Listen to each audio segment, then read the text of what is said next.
I wouldn't be surprised if you're assembling a pipe bomb right now just to remove you from this misery. With the 5 masterminds behind 9, in exchange for life sentences, the 5 will drop all appeals and agree to substantial sentences in American prisons. Or they get to choose from what's behind door number 2. What was back of the curtain that they turned down? And you turned down a barrel. So clever of you to have done that. We didn't get your vote. You didn't get our vote. That's what Al-Qaeda calls a couple of hotties. And even better, they're virgins. At least that's what they claimed on Goat Tinder. But what timing? They're making deals with 9/11 hijackers when they knew we'd be distracted by 9/11. And as we make deals with accused terrorists, the head of the Department of Homeland Security is creating new terrorists, using the 21st anniversary to equate Americans with the hijackers. The threat landscape has evolved considerably over the last 20 years. We are seeing an emerging threat, of course, over the last several years of the domestic violent extremist, an ideology of hate, anti-government sentiment, false narratives propagated on online platforms, even personal grievances. Even personal grievances and lies. You see what this nutbucket just did? On 9/11, he equates that attack with online lies and personal grievances, which, as you know, is 98.9% of the content that appears online. Talk about inflation. Terrorism just went from knocking the Twin Towers down to leaving a mean message on Yelp. I haven't seen an exaggeration like that since Brian Williams and Hillary Clinton were in the Special Forces. Personal grievances is now an emergent threat on par with Al-Qaeda. Terrorism, it's just not for terrorists anymore. It's now for people mad they didn't get the senior discounted Denny's. It's my key demo. You better think twice before you call to complain about your loud neighbors. You might as well plant an IED on their front lawn, because in Mayorkas, it's part of the same spectrum of behavior, especially if your neighbor has a Biden bumper sticker on his Prius. You could end up on a watch list or on the wrong end of a drone strike. Heck, it won't be long before you see this at the airport. How's it going? Hello, sir. Any carry-ons? Just my dynamite. Promise not to use it on the plane?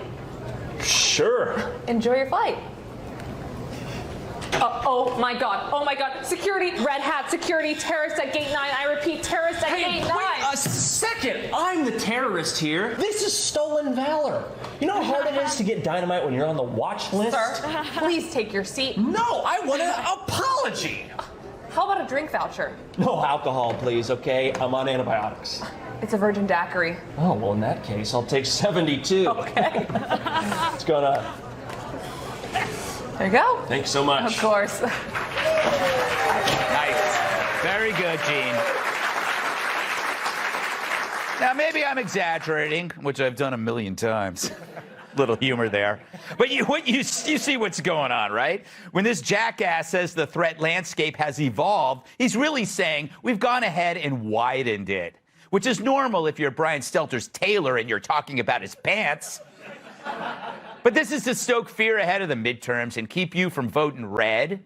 And this jerk is playing the good political soldier, grouping all activities under a single threat heading.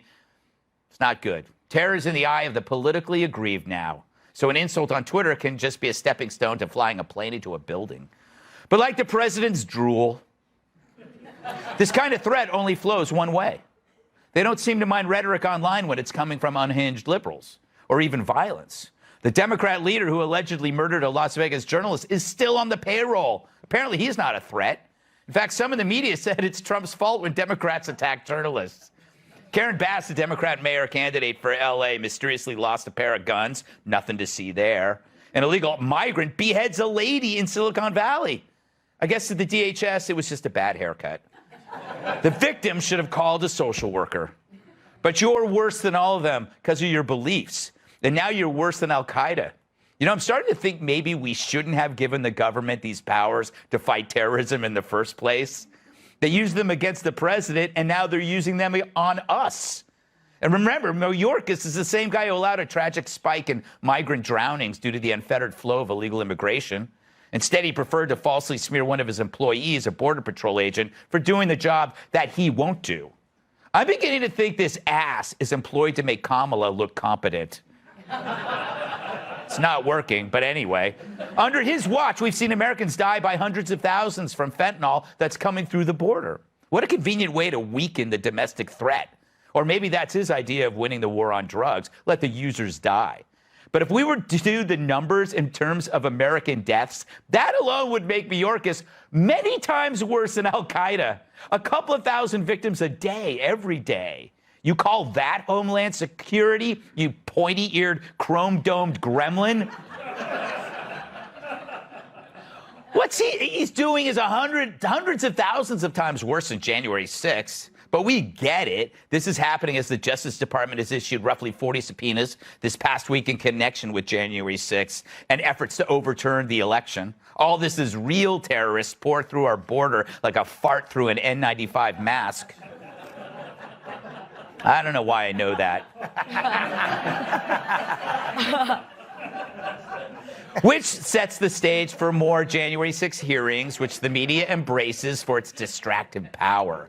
Because when it comes to real issues, the Dems suck. Crime, inflation, the border. Like an electric car in California, they got nothing to run on. Except for you. They're going to run on you. You're the issue. You're the problem. And so the hunt is on. In the good old days, the bad guy would be a terrorist hijacker. Now it's just someone in a red hat. But I guess that's easier than having the FBI plan kidnappings. Let's welcome tonight's guest. He dissects corporate culture like a non-woke vulture. Founder of Strive Asset Management and author of the book, Nation of Victims, Vivek Ramaswamy. His favorite dating show is Forensic Files. Comedian and co-host of the Jim Norton and Sam Roberts Show on Sirius XM, Jim Norton. Like a handful of kettle corn, she's a little sweet, a little salty, and can often be found on the floor of a theater. Fox News contributor, Kat Chip. And finally, his optometrist needs scaffolding. High Master sidekick in the NWA World Television Champion, Tyrus.